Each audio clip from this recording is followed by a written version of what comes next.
পাঁচ মাসের মাংস। জল আমি দিয়ে দিলাম, নেড়ে নেবো ভালো করে, ঢেলে দিচ্ছি তেল। নমস্কার বন্ধুরা, রাজেশের রান্নাঘরে চলে এসে আজকের একটা নতুন একটা রেসিপি বানাবো। সেই রেসিপিটা তোমরা শুরু থেকে শেষ অবধি দেখলে তবে বুঝতে পারবে। রেসিপিটার নাম বলছি পাঁচ মাছের তরকারি। পাঁচ মাছ মাংসর মতন বানাবো আজ। মাংসর পদ্ধতির দ্বারাই পাঁচ মাছের তরকারিটা হবে। তোমরা দেখতে থাকো পাঁচ মাছটা কী করে বানানো হয়, তবে তোমরা বুঝতে পারবে মাংসকে ফেলে পাঁচ মাছটাকে পছন্দ করবে, কারণ পাঁচ মাছ মাংসর মতন আজ বানাবো। এই পাঁচ মাসে আমি তেল দেবো একটুখানি, কারণ তেল দিয়ে মাখিয়ে নেবো। মাখিয়ে নিলে এত ঠিক হবে না, কীভাবে মাখিয়ে নেবো তোমরা দেখতে থাকো। পচা পাঁচ মাছটা কী করে আমি ভালোভাবে বানাই তোমরা দেখতে থাকবে। মাছ ভাজার তেলে আমি এই পেঁয়াজ তুলে দিচ্ছি, তোমরা দেখতে থাকো কেমন বানায় আছে। এরকম করে নাড়তে নাড়তে লাল হয়ে রসুন বাটা দিয়ে দিচ্ছি। পচা নয়, ভালো, তোমরা নাহলে আবার ভেবে যাবে তো পচা আদা রসুন দেয়, তাই আমি ভালো আদা রসুন দিয়েছি।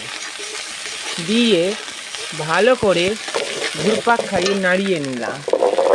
নাড়িয়ে নেওয়ার পরে সেন একটা মাছগুলো মাখানো তেলে ঢেলে দিচ্ছি। দিয়ে এর ওপরে হলুদ দেবো, তার আগে আমি একটু নেড়ে নিলাম। দেখতে থাকো তোমরা কেমন ধরনের হয়, দারুণভাবে বানাবো।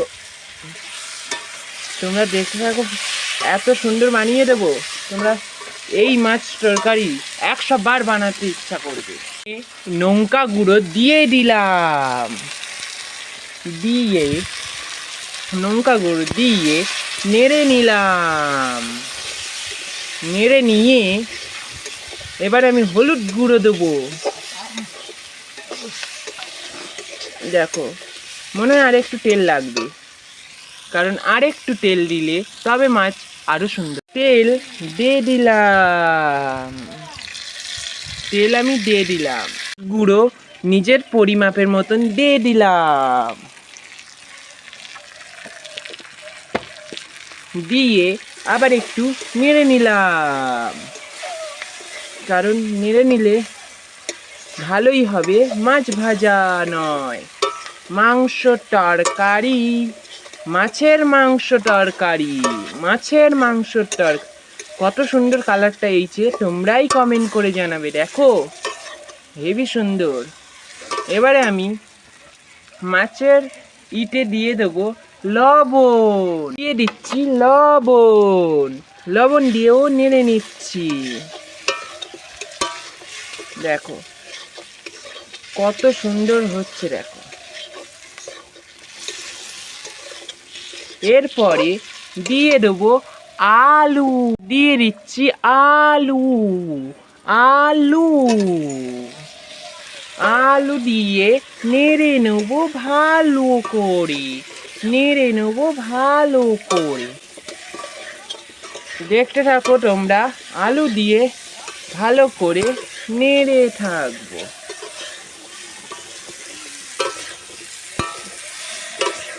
এই দেখো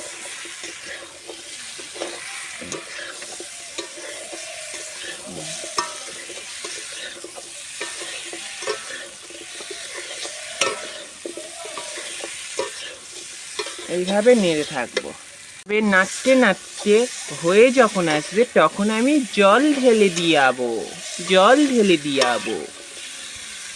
জল এবার দিয়া দেবো, জল এবার দিয়া দেবো।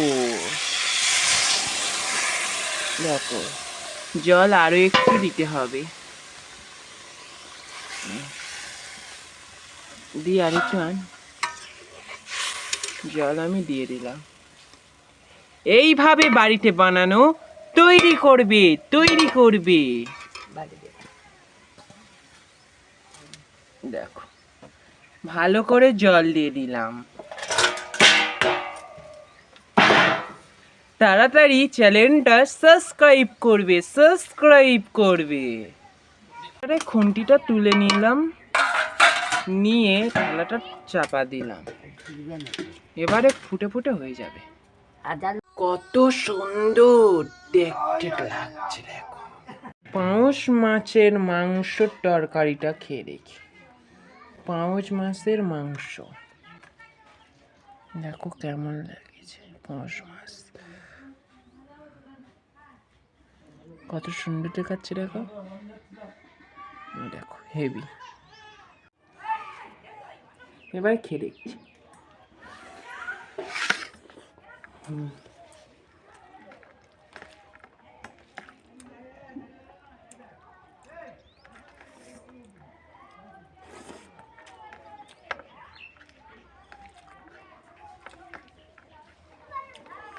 দারুণ দারুণ, এত সুন্দর হয়েছে। তোমরা এইভাবে বাড়িতে বানালে তবে বুঝতে পারবে। মাছের তরকারিটা মাংসের তরকারিকে পুরো হার মানিয়ে দেবে, এত দারুণ।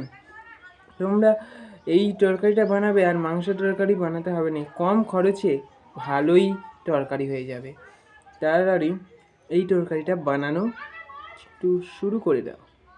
আমার ভিডিও দেখে তাড়াতাড়ি এই তরকারিটা বানানো শুরু করে দাও। আর আমার পাশে নিশ্চয়ই থাকবে, সাবস্ক্রাইব করবে, কমেন্ট করবে, শেয়ার করবে, আর লাইক করতে ভুলবেন না, লাইকটা করে যাবেন। আর নিত্য নতুন ভিডিও দেখতে থাকো। সবাইকে নমস্কার জানাই।